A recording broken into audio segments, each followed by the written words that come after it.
Hi there, my name is Beck and the Rabbi from another planet. Please like, share, and subscribe, and ring the little bell so you're notified when new videos drop. And this is going to be a review of Time Lord Victorious #1, the Titans comic, tying into the big Time Lord Victorious multi-platform epic story adventure that starts right now. Actually, the first thing in it was a like an escape room thing, which I don't even know if that opened or not, but seems to be a bit of a weird thing to tighten in. I think the connection is very, very, peripheral. So this is going to be, I'm going to start off with a spoiler-free-ish review. So if you want to just get my general impression on it, fine.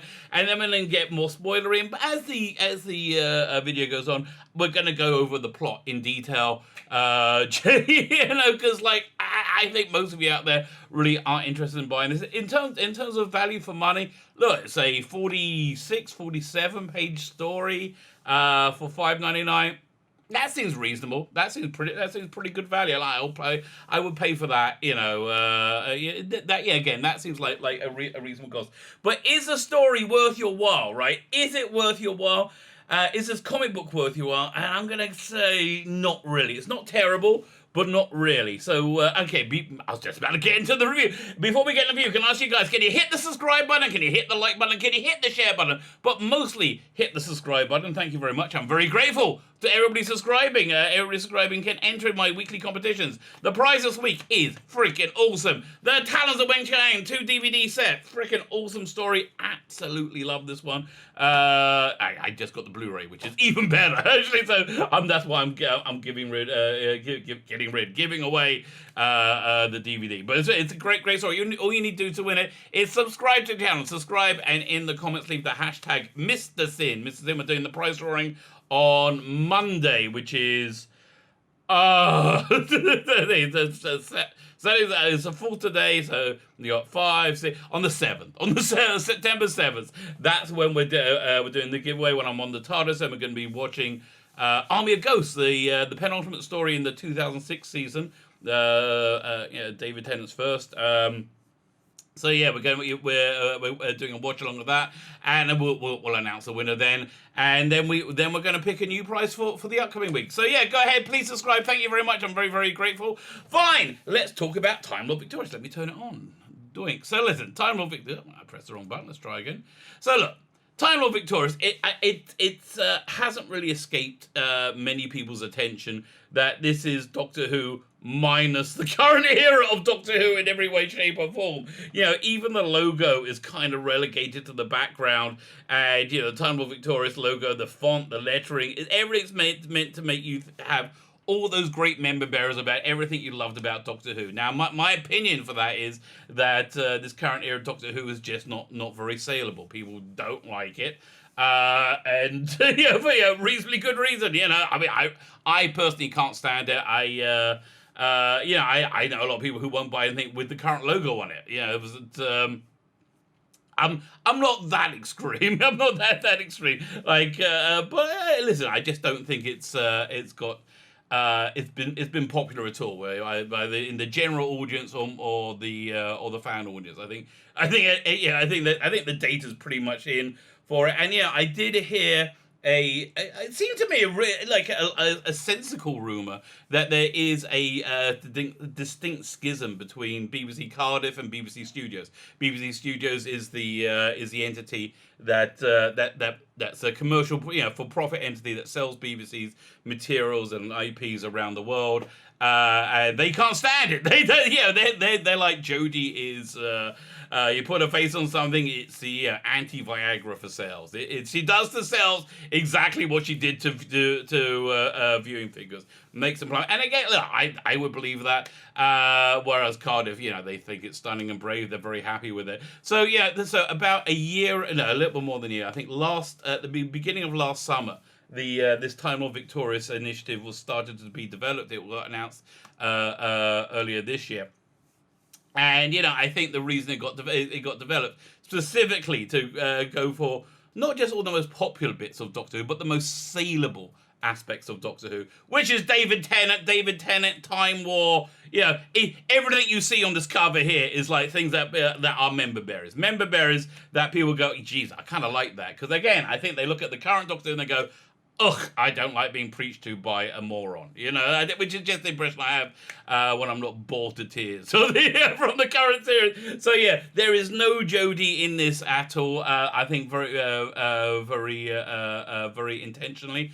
And again, I think it's I think this is a push to help the licenses make money, because otherwise the licenses are probably not worth the money that they're paying for it, and help BBC get back some of that revenue which they've clearly lost from the implosion of Doctor Who merchandise, especially current Doctor Who merchandise. So anyway, that's where Time Lord Victorious came from. And okay, so this comic for me shows me everything that's right and wrong about Time Lord Victorious all in one go. So you have the central background story, the central arcing story, which is pretty darn good. That central story is very good. Then you got the story that is in this comic that tells that central story, which is weaker, I think much weaker. And then we have the execution of that story, which is just extremely weak. I mean, that's the point where it falls down. But that central story, pretty freaking epic. Pretty freaking epic. So this is where it gets slightly spoilerific. I'm telling you stuff you'd find from the first 5 pages. So, so it's not that spoilerific. The premise is David Tennant wakes up and tells, we'll start looking at the artwork as I tell you. Well, yeah, one thing, before we do that, for a comic that is very, very Jodie-less, don't put Jodie in it at all. There's reason that that she's not in it. She just winds people up the wrong bloody way. That's it. And her description is like, well, the 13th Doctor is a live wire full of energy and fizzing with excitement and wit. She's not fizzing with wit. What? She's never said anything funny. She's like, again, look at the face. This is Karen wants to see your supervisor, right? Karen wants to see your supervisor. That's her face. That's her face of intimidation. She's charismatic. I don't think so. Confident explorer. She's not confident. She never has a clue. Who? What? I don't know. Dedicated to seeing all the wonders of the universe. Unless they're wearing a red hat. It says Magrod now. I don't think she's so into that. Championing fairness, no. Tackling virtue signaling and kindness, no, not kindness. She is one of the blue checkmark Twitterati. They are not kind. They like the people they like. They dislike the people they dislike, and they're basically bigoted fascists, So anyway, you see, I just went off on that for 30 seconds a minute. Why put it there at all? She's not in the story. We don't need to know her. And all that does is acts as a drag factor. Also, you don't need to tell people who the freaking Doctor is. I mean, I don't know, maybe, but I don't see it likely people. But firstly, I don't think people picking up this comic in general, as the direct market has imploded and there's nowhere to buy them anymore. I don't see people picking up this comic without having a pre-existing knowledge. Just all this seems kind of stupid. And they could use this page a bit better. Fine. So the premise is that the 10th Doctor, the most commercially successful 10th Doctor, wakes up in the TARDIS and has no memory. So we got the what? Yeah, it's okay. Again, we have the core story of the story that explains that tells that core story, and then we have the execution. The execution, is professional. Okay, I don't want to intimate it's anything less than professional. It is professional. It's solid. The artwork's solid. I just think it's wrong. I think it's wrong for this story. I think it's very feminine. Listen, I'm a believer that that men and women are basically different. And there's masculinity and femininity, and neither one of them is good or bad. But Doctor Who generally works best when you aim it at 8-year-old boys. I mean, I say 12-year-old boys maybe. Like when you there's a subconscious running away of masculinity. When you have a feminine writer, which is fine. I think it adds an interesting dimension to Doctor, which is actually what I was really looking forward to with the current era. Just didn't pay off at all. It just I feel it and it gets more egregious as the issue goes on. It doesn't convey the feeling that people had of watching those 10th Doctor, where these sexual politics that are so to the fore today, that are so freaking important in the minds of crazy people who live on Twitter. They weren't in 2006. We just had a fun story, an enjoyable story, while nobody had to be making points. So anyway, the Doctor wakes up in the TARDIS with no memory, and anyway, let's look at the artwork for the TARDIS. It's this artwork again, very, very solid. I don't really like the this looks like they took a picture of actually, I'm looking it up right up here. Of the TARDIS playset and then photoshopped it or something like that. This doesn't look drawn to me. This looks like some photoshopping sort of thing going on. What's it called? Xeroxology or something. Where you do something on a copier. It's okay. It just seems a bit lazy. Just seems a bit lazy to me, quite frankly. So we get the famous tenet. What? Yeah, we get that. The problem I have with the writing on this is that the 10th Doctor is a very you have to pay close attention to understand, I think, the 10th Doctor, who is on the surface very frivolous, very fluffy and comedic.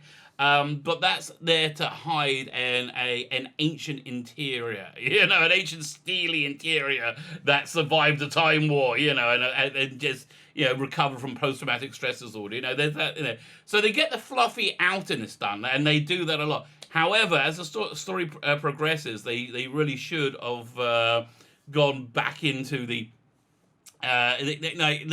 He should have dropped that jokey exterior to be authentic to the era, to be authentic to, and they don't. They just keep that authentic exterior, that fluffy exterior, all the way through it, and I don't really think it works. So the Doctor wakes up. He has no memory of what's going on. He looks outside the TARDIS and he sees the Daleks, and I really, again, I think we're seeing this is what I mean about feminine artwork, feminine facial choices. For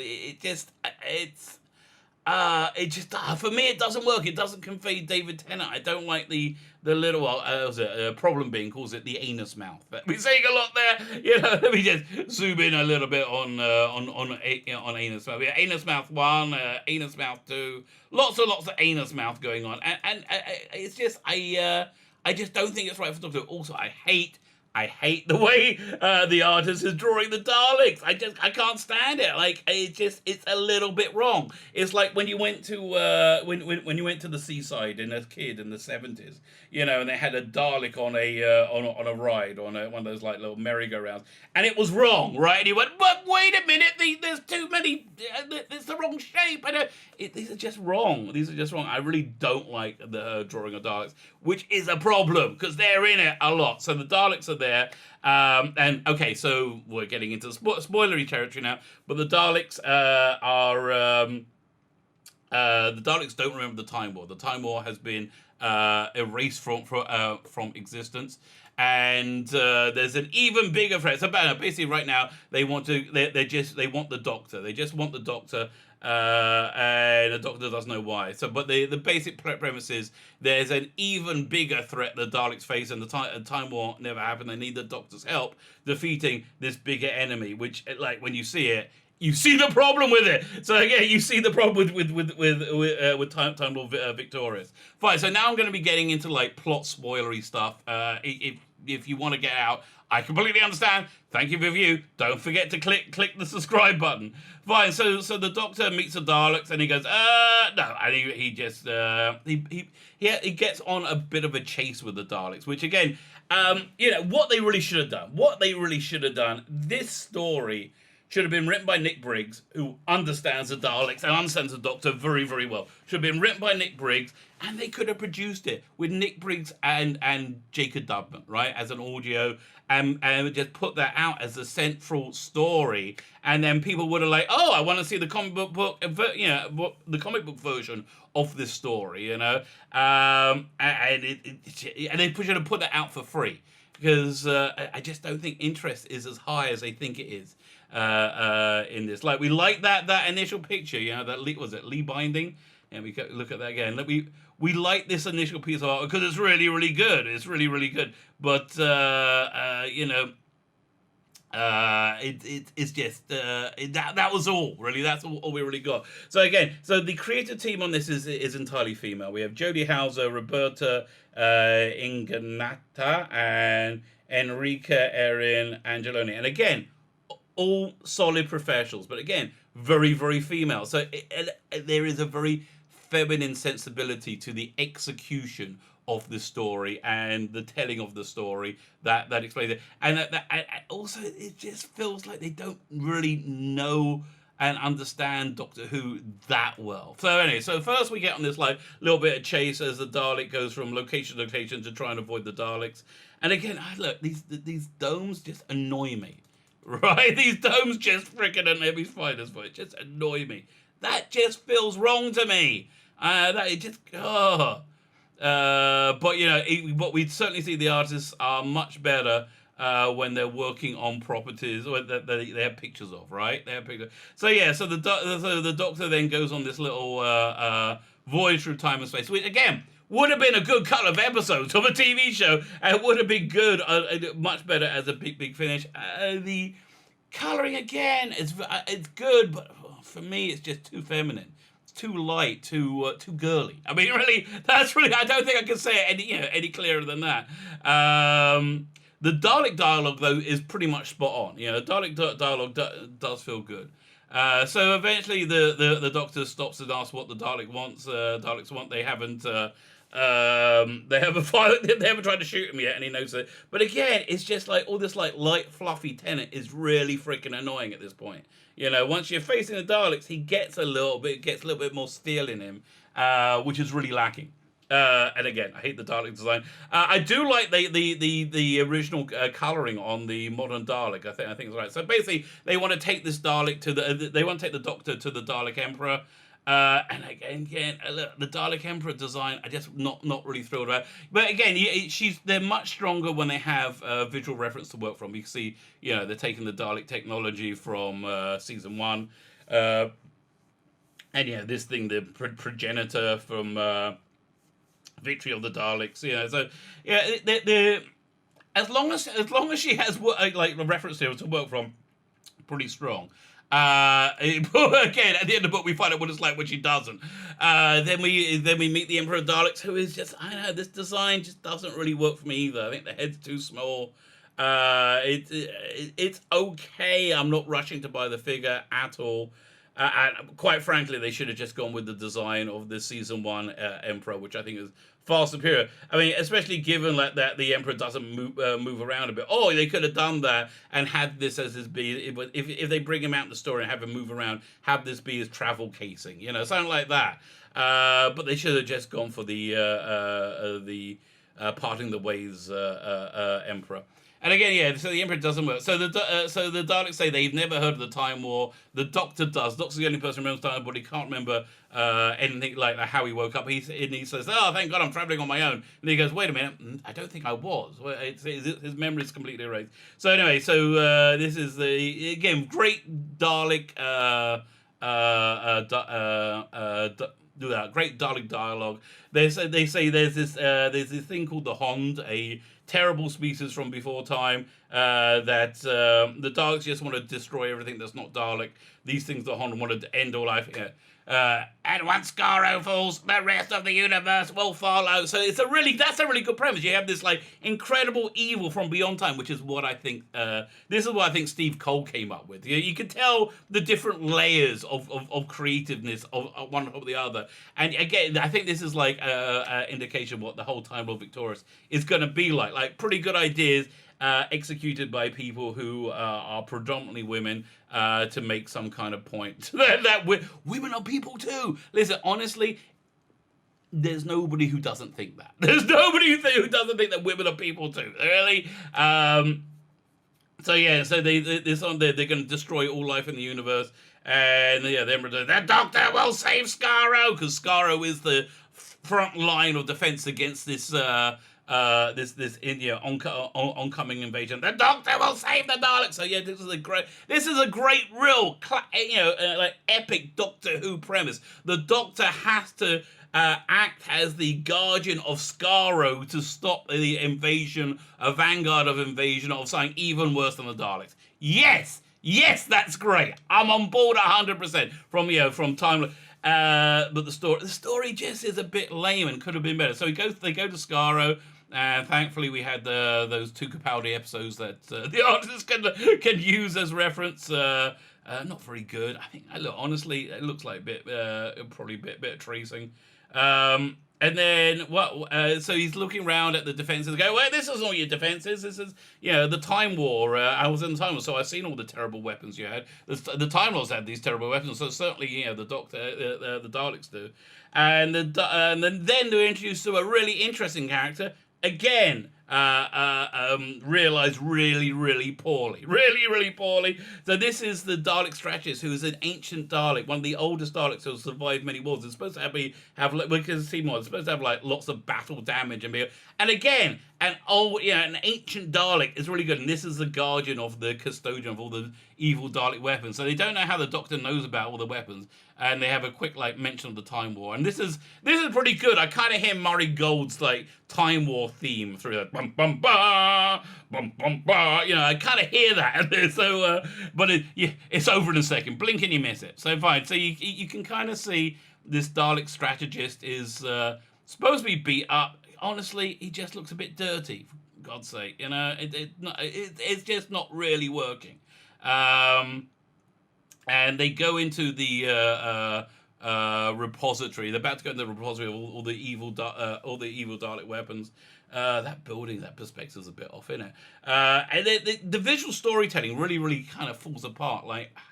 Even with dialogue, I can't really tell what's going on in these two panels. What is did the Dalek sucker just trying to grab David Tennant's balls? Is that what happened? I mean, that seems to be what's going on. I don't really understand at all. So once they get in there, they got this whole tomb of Sutex City, the excellent thing, where they got to go through all these traps to get through to the Dalek sequence. And again, they just brush over that really quickly, just like they brushed over the Tennant's chase with the Daleks really quickly over 2 pages. It's just for me, it feels just a little bit wrong, a little bit jokey, a little bit light. I just think they're making the wrong the wrong creative hiring choices for this project, because I think they'll be better doing so many other things. I think it would have worked. I would have liked to see a Clara and Alistair comic, with this creative team. I think that'd be freaking awesome, because that's intrinsically female. If they want to do the Paternoster gang, a female-led thing, that would be great. And I just this to me just really isn't working at all. So again, I think this is the problem with Time of Victorious. You have a good central story, which is written by Stephen Cole, who's got a great Doctor Who track record. He's done a lot of very good Doctor Who, and he's managed Doctor Who. When it was off the air, he ran it for the BBC, so he really knows his stuff.